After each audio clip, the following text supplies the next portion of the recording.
హంస హంసీయులను పోషితం ఓ చూడని చూడయ్యని అపూర్వ రమణీయాకృతిని తలపించుతున్నది.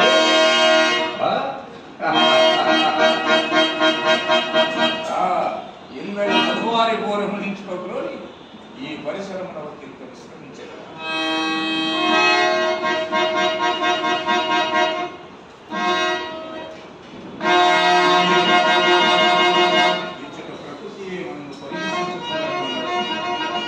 ఇచ్చటి ప్రతి కథలకి ఉండి లేనట్టునో లేక ఉండినట్టునో కనపడుతున్నది.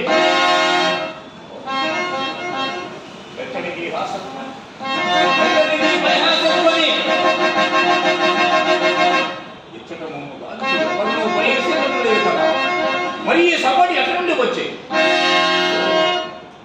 అతువిధ మాయా రచన సమర్థుడైన ఆ మయుడిని ధరించే యంత్రం ఇది ఎందైనా నిర్మించేమో.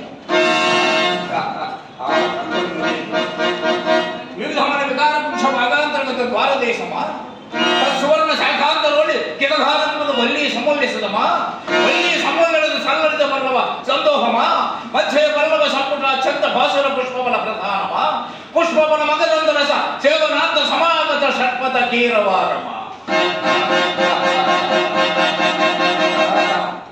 జగజగన్నత సభాభవనము పాండవుల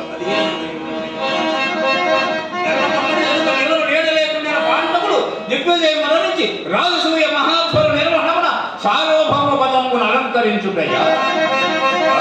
అభిమానధనులకు పూర్వములను అరిగాపులై వస్తువాహనదాత నానా విధోపాయములు నర్పించి గౌరవించుటయ్యా.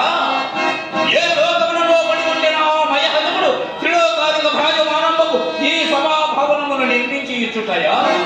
ఇదంతయు బంగారు నాంచుచు నవకంఠ భూమండలాది మగుడ గణిత మణిధ్రుని నిత్యదన నిరాదిత నిజపాద పంకేరు ఉండనై సిద్ధురాజం కృష్ణ యమసుందరావాల తోర్వ ఉండనై బలరాజమన సంహరణ భీకర మునివల సమగ్రుండనై అభిమాన సముండనై దుర్నిరీక్షుడనై 14 భవనం పులక్త పెట్టునెత్తి వచ్చిన ఉక్కడిం పంతాలు ప్రచండ ప్రతాప ప్రభ విభాషకులకు నూర్పురి సోదరులకు అగ్రతుండనై చండతర పరాక్రమోజ్వలమై జగత్త విశ్రాంత సన్నిసో విరసతమై అభిమాన వల్లరి మధ్యయుక్తమై నిష్కళంకమై జగత్తుల పేరుని గగన్న సుక్షత్రయ వంశమును జయించిన